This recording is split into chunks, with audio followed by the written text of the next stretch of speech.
Welcome back to the deep dive. I want to start today by asking you to visualize a very specific image. Just picture the white cliffs of Dover. Okay. You're standing right there on the edge, the wind is whipping your hair, and you're Got it. looking out at that gray, churning water of the English Channel. It's iconic, right? It's probably the defining image of Britain, that wall of white chalk against the sea. Exactly. And when we look at that, we think of the island mentality. This idea Mhm. that Britain is a fortress built by nature. Shakespeare called it the moat defensive. Yeah. It's this psychological barrier that separates us from them, you know? Yeah. The island from the continent. It creates this whole sense of uniqueness, a sense of safety or isolation, I guess, depending on how you look at it. It's just completely fundamental to the British identity. But here's the hook, and this is where the source material we're covering today. History of Britain and Ireland, the definitive visual guide. It just immediately pulls the rug out from under us. Okay. For the vast, vast majority of human history, that water wasn't there. No, not at all. If you stood on those cliffs, well, they wouldn't have been cliffs in the same way, but if you were in that spot, say, 20,000 years ago, you wouldn't be looking at the ocean. What would you see? You'd be looking at a massive grassy plain, probably a bit marshy in places. You could literally walk from Dover to Calais. You could walk from Norfolk to the Netherlands without even getting your feet wet. That just completely reframes the mental map, doesn't it? We always tell this island story, but today we're really telling a European story that just, happened to get cut off by rising water much, much later on. That's the crucial context. Britain wasn't an island, it was a peninsula. It was, for all intents and purposes, the erratic, chilly backyard of Europe. And that geological reality dictates the human reality. Right. The sources we're diving into today make it so clear that you can't understand the people unless you understand the ground they were standing on.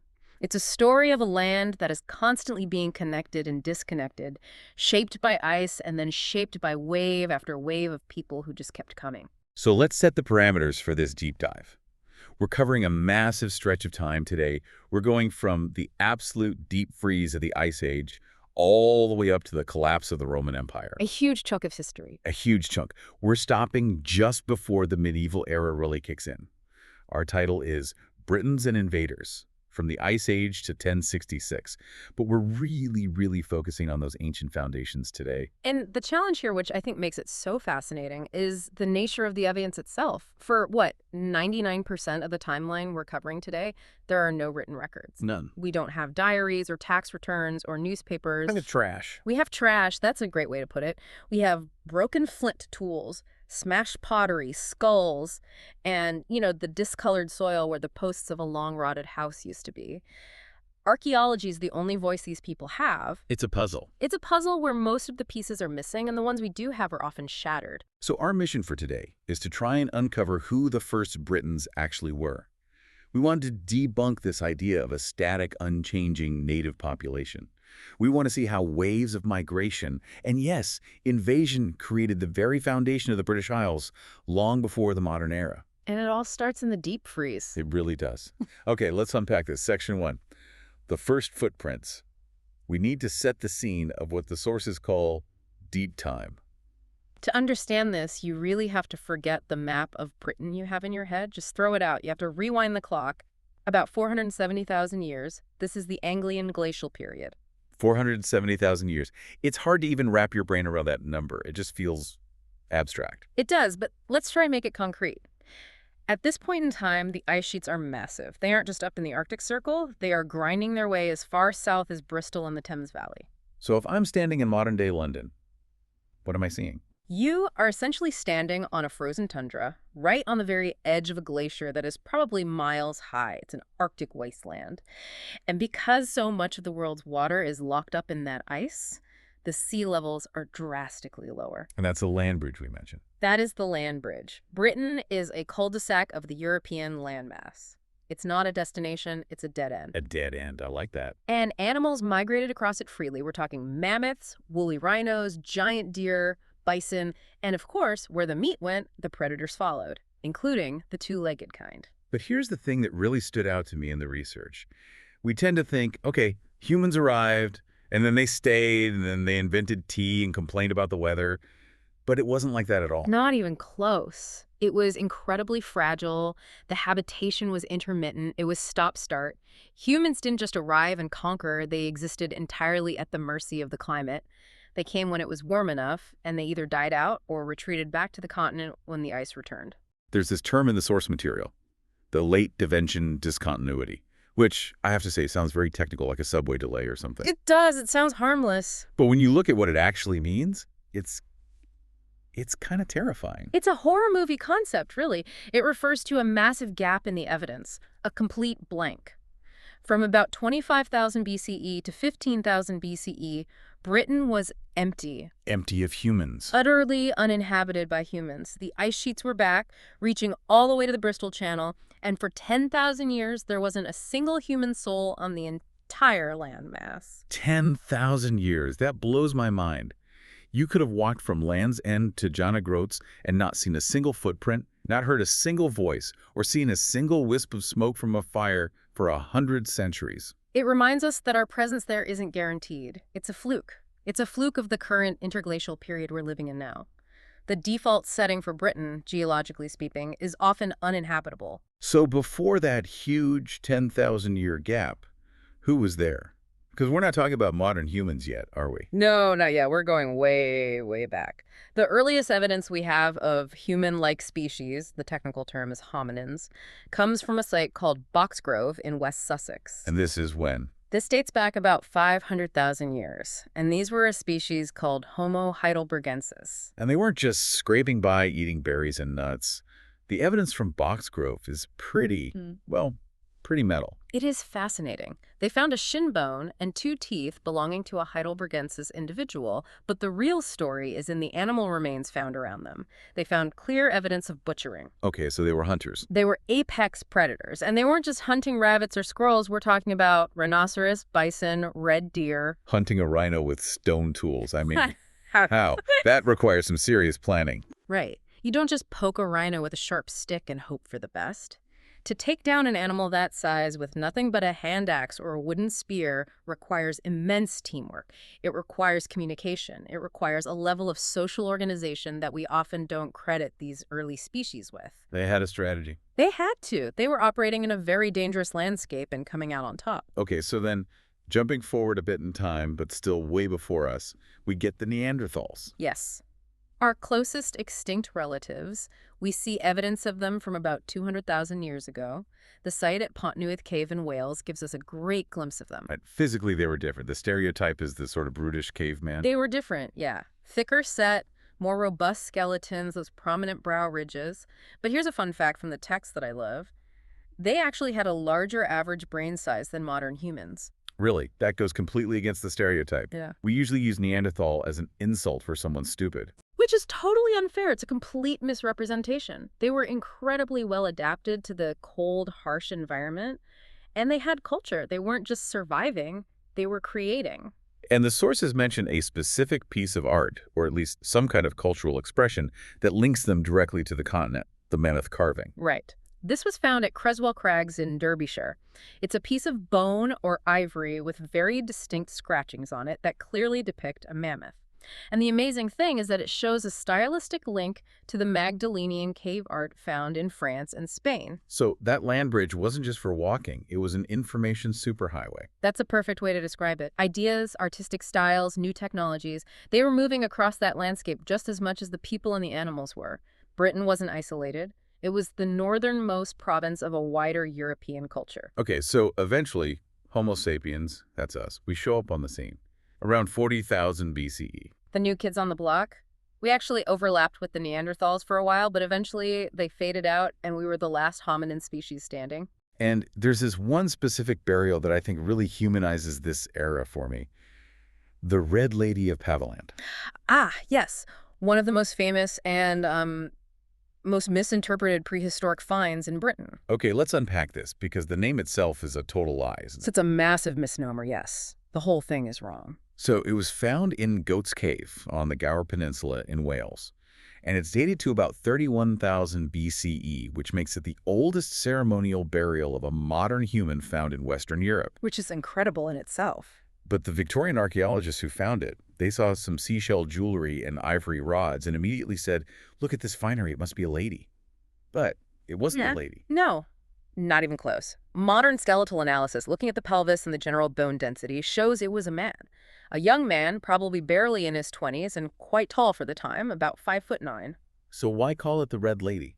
Because the bones were dyed bright red with powdered ochre, it was clearly a central part of the burial ritual. And he wasn't just dumped in a hole, this was an elaborate, careful, and meaningful ceremony. What else was he buried with? He was buried with these mammoth ivory rods, bracelets made of ivory, and perforated seashells that were probably part of a necklace. So what does that tell us? If you're a listener trying to picture this society, what does a burial like that say about them? It says that they had a rich spiritual life. They had a concept of the afterlife, or at the very least, a profound need to honor the dead with precious and hard-to-acquire objects. In a hunter-gatherer society, resources are scarce and time is precious. You don't waste time. You don't waste time. You don't spend days carving ivory and grinding ochre for someone who doesn't matter. It implies status or love or deep religious significance. It connects them to us on an emotional level. They grieved just like we do. They valued individuals. It really does. But let's move the timeline forward. The great ice sheets finally melt. The sea levels rise. And Britain becomes an island, finally, around 6,000 or 7,000 BCE. And then we hit the biggest revolution in human history. The Neolithic Revolution. The arrival of farming. Section 2. The farmers and the monument builders. This is around 4,000 BCE. This is the Great Shift. This is arguably the most important change in human behavior ever. We go from being mobile hunter-gatherers, moving with the herds, living lightly on the land, to settling down and practicing agriculture. And the sources are very emphatic that this wasn't just a local idea someone had. This wasn't a guy in Kent waking up one morning and deciding to plant some seeds he found. No, this was an import. The knowledge of farming, how to cultivate emmer and einkorn wheat, barley, how to herd domesticated cattle, pigs, and sheep. This all came from continental Europe. It was brought by new people arriving in boats. Just imagine that for a second. Loading a probably very unhappy cow onto a wooden dugout boat and rowing it across the channel. It sounds insane, but they did it. And once they arrived, they started to change the landscape physically and drastically. If you had a time machine and visited Britain in 5,000 BCE versus 3,000 BCE, it would look like a different planet. Because of the trees. Because of the trees, exactly.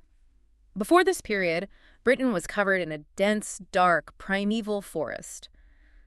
Oak, elm, lime. To farm, you have to clear the land. They began a massive project of deforestation, slashing and burning the ancient forest to create fields for crops and pasture for their animals. This is the birth of the British countryside as we know it. So they're literally carving out a new world for themselves. And the sources also mention these things called causewayed camps. What were they? Yes, like the one at Carnbrea in Cornwall. These were massive enclosures, often on hilltops. Carnbrea enclosed about 2.5 acres with huge stone walls. You don't build something like that if you're just passing through. It's a statement. It's a huge statement. This is a claim on the land. This is a group of people saying, this is ours, we are staying, and we will defend it. It's the birth of property, really, in a way. Yeah. And with property comes industry. We have to talk about the flint mines. Sisbury in the South Downs. Yeah, Sisbury. I was reading the dimensions on this, and it's just staggering. They were digging shafts 49 feet deep.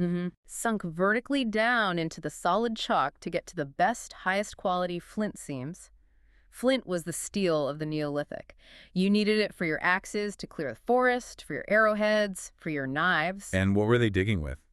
This is the amazing part. They were using picks made from deer antlers and shovels made from the shoulder blades of oxen. That's just, I can't even imagine the labor. It's dark, it's cramped, the only light is from a burning fat lamp, the air is full of chalk dust, and you're 40 feet underground with a deer antler chipping away at solid rock. It shows a complexity of society and a level of specialization that we often overlook. We think caveman, but this is industrial scale mining. But the thing that really defines this era for most of us isn't the mines.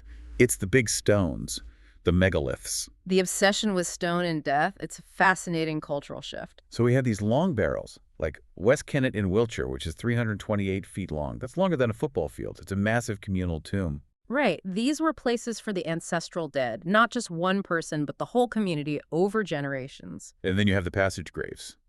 Newgrange in Ireland is the superstar here, isn't it? Built around 3200 BCE. Which makes it older than the pyramids of Giza. It's a masterpiece of Neolithic engineering. And Newgrange is incredible because of the engineering involved with the light, right? Can you explain that?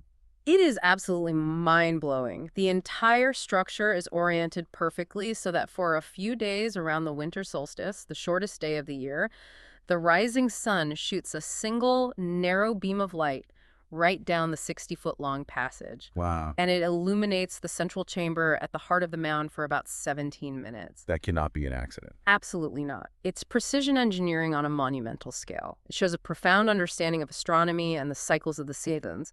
It's this beautiful ritual that links the cycles of the heavens with the ancestors buried in the earth. It's theater, it's religion, it's science, all rolled into one. And speaking of Neolithic life, we have to talk about Skara Brae in Orkney, because usually we only find the tombs in the temples. But Skara Brae is like walking into someone's living room from 5,000 years ago. It really is.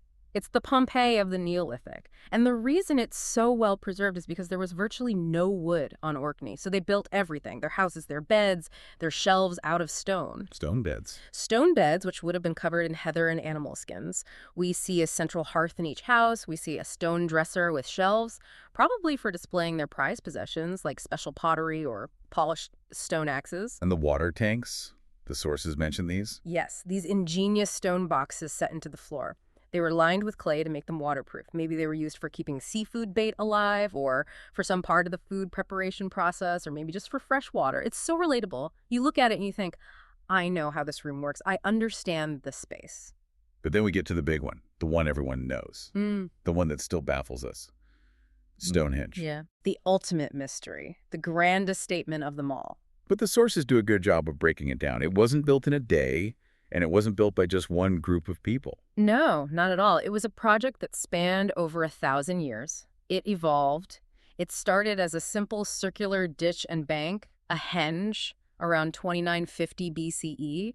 The famous giant stones that we all picture came much, much later, around 2150 BCE. Okay, here's where it gets really interesting to me.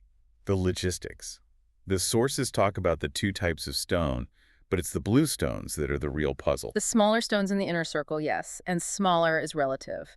They weigh about 4 tons each, and there are about 85 of them. And where did they come from? Not from the local quarry down the road? No, and the geology on this is undeniable. They came from the Preseli Hills in Wales. Which is how far away? That is 135 miles away. How? Just how is that even possible? That is the multi-million-dollar question that keeps archaeologists up at night.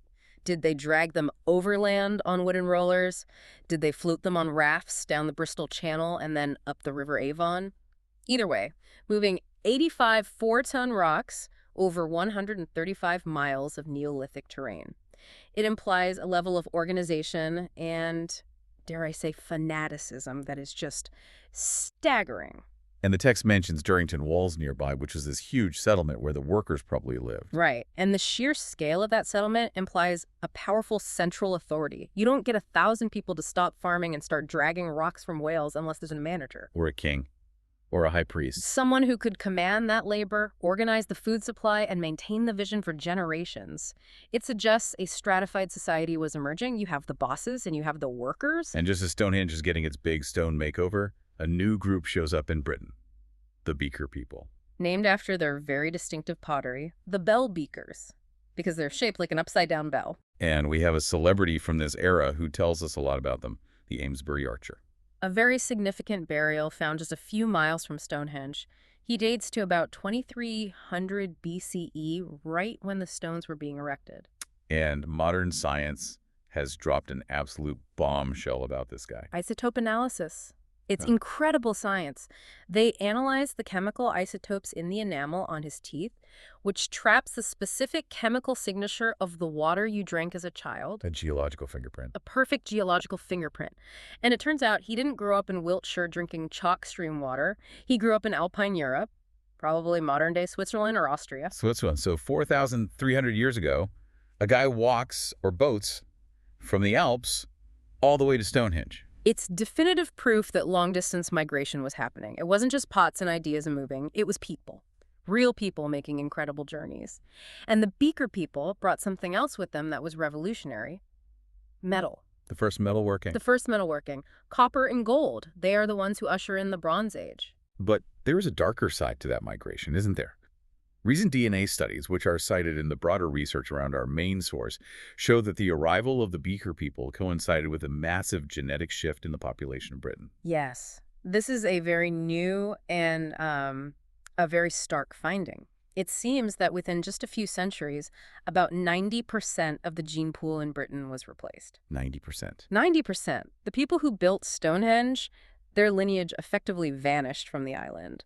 The Beaker folk and their descendants took over. That is a stark reminder that history isn't always a peaceful, gradual process. Which brings us pretty neatly to Section 3. The world gets harder, it gets more competitive.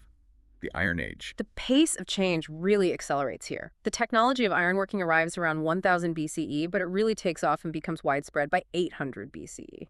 Why does iron change the game so much more than bronze did? It's all about availability. To make bronze, you need two metals, copper and tin. And tin is actually quite rare geographically. You often have to trade for it over long distances. But iron ore is relatively common. It's found all over the place. So it's cheaper. It's cheaper and it's more democratic in a way. Mm-hmm. Once you know how to smelt it, how to get your furnace hot enough to work the ore, any local chieftain can equip his followers with iron tools and iron weapons. You can make better plows. And better plows mean more food. More food means more people. And more people living on a finite island means trouble. More competition for the best land. And that leads directly to the defining feature of the British Iron Age landscape, the hill fort. The sources say there were over 3,000 of them built between 650 and 300 BCE. These are massive undertakings. Places like Maiden Castle in Dorset and Danebury in Hampshire. I've seen pictures of the earthworks at Maiden Castle. The ramparts are like a giant grassy maze. It's a massive defensive structure. Multiple rings of incredibly deep ditches and high banks, which would have been topped with imposing wooden palisades. It's designed to be intimidating and very, very difficult to attack. So what does this all mean? Were they just bunkers for wartime?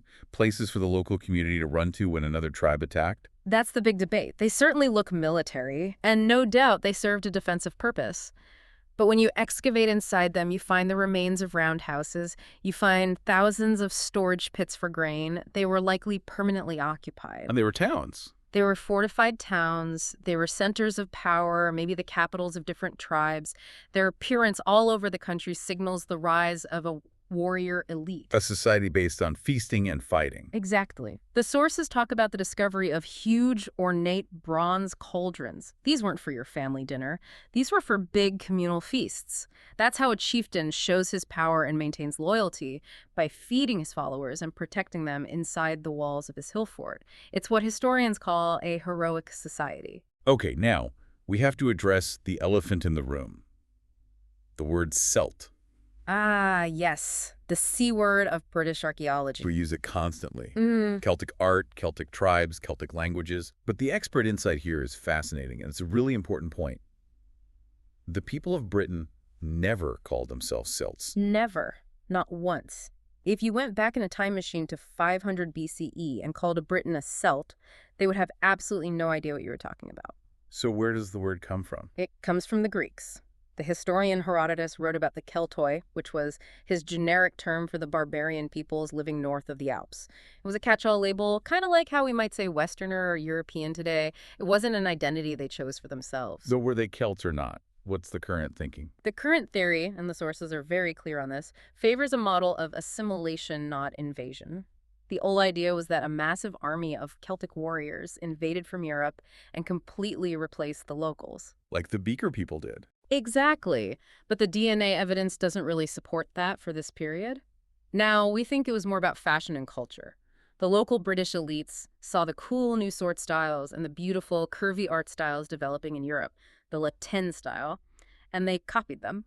They adopted the culture to show they were sophisticated and powerful. So it was a cultural takeover, not a biological one. Precisely. It was about adopting a style, not being replaced by a people. And speaking of that art style, the swirls, the curves, the flowing lines, it's so beautiful and distinctive. The Battersea Shield is the prime example, isn't it? It's the masterpiece, found in the River Thames.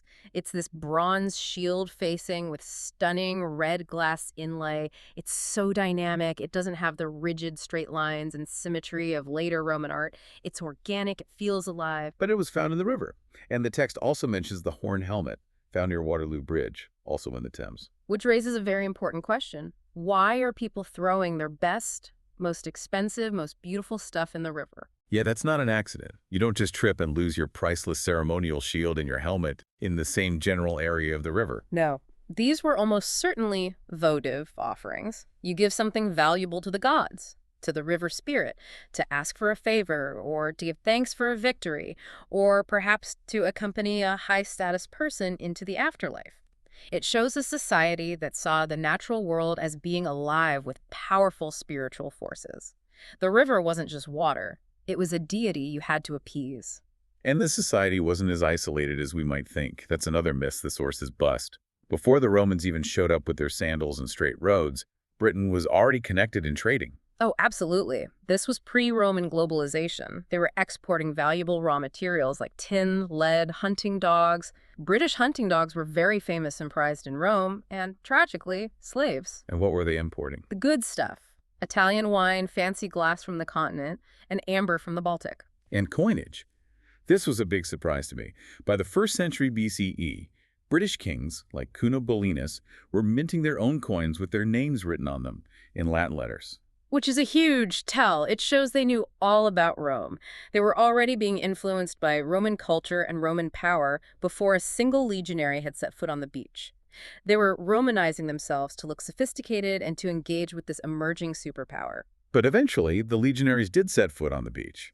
Which brings us to Section 4, the Roman invasion. The empire strikes back, or rather, strikes for the very first time. And it starts with the biggest name in Roman history, Julius Caesar. 55 and 54 BCE. Caesar in Britain is fascinating because historically we think of him as this unstoppable military genius, but his time in Britain was, well, it was messy. A near disaster is how the source material describes the first attempt. The first attempt in 55 BCE was a complete fiasco. He brought 2 legions. The British warriors were all gathered on the cliffs at Dover, looking very terrifying, so he couldn't land there. He had to sail up the coast to find a flat beach near Deal. Okay. He runs the heavy transport ships aground.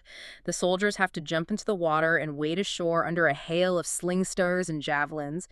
And then, and this is classic British weather, a storm hits the channel. And it wrecks the ships carrying his cavalry support. It smashes them to pieces. And without cavalry, Roman legions are much more vulnerable. They can't chase down the enemy. They can't scout effectively. Caesar basically pokes his nose into Britain, gets a bloody nose, spins it as a glorious victory for the Senate back in Rome, and gets out of there as fast as he can. So he comes back the next year, 54 BCE.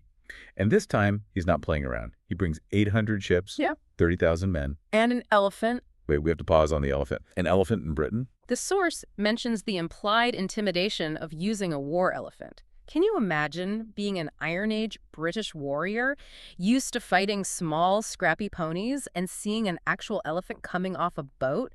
It's pure psychological warfare. It's an alien monster. But the British had their own tactics that were pretty effective, right? Cassivellaunus, the local leader, used chariots. Which were actually an outdated military technology in the rest of Europe by then. The Romans had stopped using chariots for war centuries earlier, but here in Britain, they were still very effective. How so? They were fast, they could race along the Roman lines, the warriors would throw javelins, and then the driver could quickly pull them out of danger. It was a hit-and-run tactic that frustrated the more disciplined Roman infantry. But ultimately, Caesar wins. Sort of. He wins a technical victory. He manages to defeat Cassivellaunus, he takes some hostages from the tribes, and he gets promises of tribute payments. Right. But he doesn't leave an army, he doesn't establish a province, he goes back to Gaul to deal with rebellions there. Britain remains free for another 100 years. Until 43 CE. The Emperor Claudius. Claudius needs a political win. He's the new emperor. He's seen as being a bit weak. He has a stammer. He's not a military man. He needs a glorious military triumph to cement his power. So he looks across the channel at Britain and says, I'm going to finish what the great Julius Caesar started. So he sends his general, Aulus Plautius, with 40,000 troops. And this time, they aren't just visiting. No, this is a full-scale conquest. They land, they push inland, they fight a major battle, they push to the Thames, they kill one of the main British leaders, Togodumnus. They capture the tribal capital, Camulodunum, which is modern Colchester. This time, they are here to stay. But there's one guy who refuses to quit. Caradocus. The great resistance hero of the early conquest. I love his story. After his tribe is defeated in the southeast, he flees west and keeps fighting. He wages a guerrilla war in the hills of Wales for years. He's the constant thorn in the Roman side, until he is betrayed. He eventually seeks refuge with Queen Cartimandua of the Brigantes, a powerful northern tribe. But she's a Roman ally. She calculates the odds, decides it's better to be friends with Rome, and hands him over in chains. But here's where he becomes a legend. They drag him all the way to Rome to be paraded in a triumph and effectively to be executed. He stands before the Emperor Claudius at the tribunal, and he delivers this incredible speech. It's one of the great speeches of antiquity, recorded by the historian Tacitus. He basically says, and I'm paraphrasing, "I had men and horses, arms and wealth. Is it any wonder I was unwilling to lose them? If you wish to command everyone, does it really follow that everyone should accept your slavery?" That is such a mic drop moment. Just because you want to rule the world doesn't mean we have to agree to it. It's so defiant. And Claudius, surprisingly, is impressed. He sees the nobility in it. He spares Caratex's life. Caratex and his family live out their days in Rome, probably shaking their heads at all the decadence. But the resistance didn't die with Caratexus. In 60 CE, things go completely nuclear. Boudica. This is a story of Roman arrogance, greed, and brutality. The king of the Iceni tribe dies, and in his will, he leaves half his kingdom to the emperor and half to his two daughters, hoping this will keep them safe. A pretty standard practice at the time. Yes, but the local Roman officials say, no, we're taking all of it. They seize the lands, they flog Queen Boudica in public, they rape her daughters. A huge, huge mistake. A catastrophic mistake. They thought they could break her spirit and terrorize the tribe into submission. Instead, they created an avenging angel. Boudica rallies her own people and neighboring tribes, and the destruction that follows is apocalyptic. They burn Colchester, the Roman capital. They burn it to the ground. Then they march on the new trading port of Londinium, London, and burn that too. Then they turn on Verulamium, St. Albans. They slaughter anyone they find. The archaeological layer of burnt debris from this event is still visible under London today, isn't it? The Boudican destruction horizon. Yes. It's a distinct layer of red ash and burnt clay. You can still see it. The stats from the Roman historians are horrifying. They claim 70 or 80,000 Romans and pro-Roman civilians were killed. It was a trauma that nearly forced Rome to abandon the province entirely. But eventually, Roman military discipline wins out. Boudica is defeated in a final battle somewhere in the Midlands. She takes poison rather than be captured. And after that, Rome locks down the island for good. Which leads us to Section 5, Britannia. Life inside the Roman province. Once the fighting stops, they start building. And the biggest, most famous thing they build is the wall. Hadrian's Wall, built from 122 CE. 75 miles of stone from coast to coast. Why? Why build something so massive? It's a definitive statement. It's drawing a line on the map and saying, civilization is here, barbarians are there. It wasn't just a defensive wall to stop armies. It was a border control zone. It had forts and gates. It controlled trade. It controlled movement. It was a customs barrier. It was a psychological barrier as much as a physical one. And they did try to go further north, right? The Antonine Wall. Yes, for a short time. They pushed the border up to the Fourth Clyde Isthmus and built another wall, this one mostly of turf. It didn't last long. They pulled back to Hadrian's Wall. Why couldn't they hold Scotland? The sources mention the Battle of Mons Graupius, where the General Agricola won a huge victory against the Caledonian tribes. They won the battle. They won the battle, but they lost the war of logistics. The Roman emperor needed the troops elsewhere on the Danube frontier to fight other wars, and the terrain in the Scottish Highlands is a nightmare for a Roman legion. It's all mountains and bogs. And there wasn't much there for them. Exactly. There's no gold, no massive cities to tax, no rich farmland. For the empire, it just wasn't worth the cost in men and money. It was a bad return on investment. So the south of Britain becomes Romanized. We see towns springing up all over the place. Yes. You get the coloniae like Colchester and Lincoln, which were settlements for retired army veterans. And you get the municipia like St. Albans, which were self-governing tribal capitals. And the roads, Watling Street, the Fossway. These dead straight roads connected the military garrisons and the towns and allowed trade to flourish like never before. But I want to ask about the trickle-down effect of all this. If I'm a wealthy British merchant living in London, my life is great. I have a villa with heated floors, I go to the public baths, I drink imported wine. But what if I'm just a regular farmer out in the countryside? That's the key distinction. For the urban elite and the big landowners, life became very Roman. They spoke Latin, they wore togas, they embraced the culture. But out in the countryside, for most people, life didn't change that much. They still lived in traditional roundhouses, they still farmed the same fields their ancestors had. The Roman veneer was actually very thin in the rural areas. It was an imperial coating over a persistent Iron Age core. And religion's a great example of this hybrid culture, isn't it? The goddess Sulis Minerva at Bath. A perfect example. Sulis was the local Celtic goddess of the hot spring. Minerva was the Roman goddess of wisdom and healing. The Romans didn't come in and say, stop worshiping Sulis. They were much smarter than that. They said, your Sulis is just our Minerva with a different name. So she became Sulis Minerva. It's a brilliant way to assimilate a population without causing unnecessary conflict. But nothing lasts forever. By the late 300s, the sources show things are starting to fall apart. The barbarian conspiracy of 367 CE. This sounds like a movie title. It really does. What was it? It was a coordinated, simultaneous attack on the province from three sides.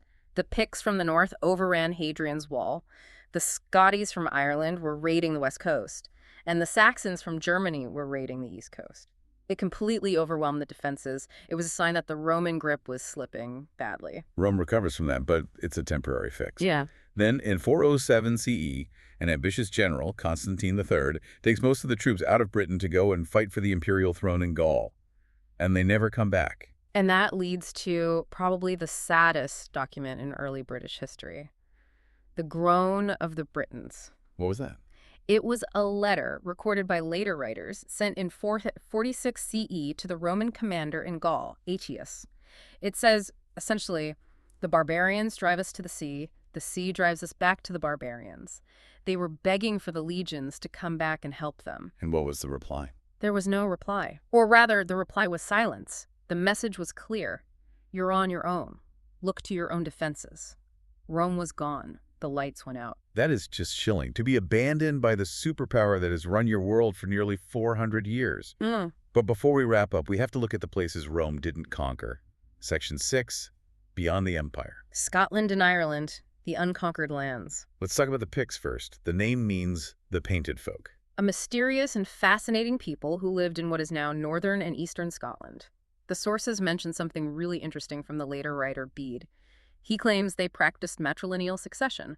Kingship passed through the female line, not the male line. That is very unusual. Very unusual for Europe at the time, and they left behind these incredible carved symbol stones. We still don't fully know what those symbols, the crescent, the double disc, the Pictish beast actually mean. They're a beautiful historical puzzle. And then there's Ireland, Hibernia. Rome never touched it. The general Agricola stood on the coast of Britain, looked across the sea, and arrogantly claimed he could conquer the whole island with just one legion. But he never tried. He never tried. So Ireland remained an Iron Age society for much, much longer. The great Irish sagas, like the Táin Bó Cúailnge or the Cattle Raid of Cooley, they reflect this world. It's a society of cattle raiding, heroic warrior feats, and small competing kingdoms like Ulster and Munster. It's the world the rest of Europe had left behind, preserved in amber. And they had their own form of writing, didn't they? Ogham, this really cool 25-letter alphabet found on the edges of standing stones. It looks like a series of notches and lines. Some scholars think it might have been a direct response to seeing Latin, a way of saying, we have a script too, but it's ours, and you can't read it. And finally, the Scoti. Confusingly, the Scotties were originally Irish raiders. They started settling in western Scotland in a kingdom called Dal Riata around 500 CE, and eventually they became so powerful that they gave Scotland its name. So the Scots actually came from Ireland. History is always messier and more complicated than you think. Always. Okay, so let's try and bring it all home. What does this all mean? We started this deep dive with the image of the island. And what we've seen is that for 500,000 years, that island has been shaped by people arriving from outside. First walking across the ice, then sailing in dugout canoes, then arriving on Roman galleys. There is no pure Britain. The concept of a native population is completely fluid. It's a complex mix of the descendants of hunter-gatherers, Neolithic farmers, Beaker people, and Roman citizens. By the time the Romans officially leave in 410 CE, Britain is this hybrid society. It's part Celtic, part Roman, and it's starting to become Christian. It's on the very brink of the next great wave of migration, the Anglo-Saxons. But the foundation is this incredibly complex layer cake of all these previous migrations and invasions. And I want to leave the listener with this one final provocative thought from the source material. It's a quote from Tacitus, the Roman historian. He's writing about the Britons adopting Roman ways, the public baths, the fancy dinners, the togas. And he writes, and it's a very cynical Roman perspective, he writes, the unsuspecting natives called this culture when it was actually part of their enslavement. That hits hard, doesn't it? It raises the question, how much of history, and maybe even our lives today, is the story of trading freedom for comfort?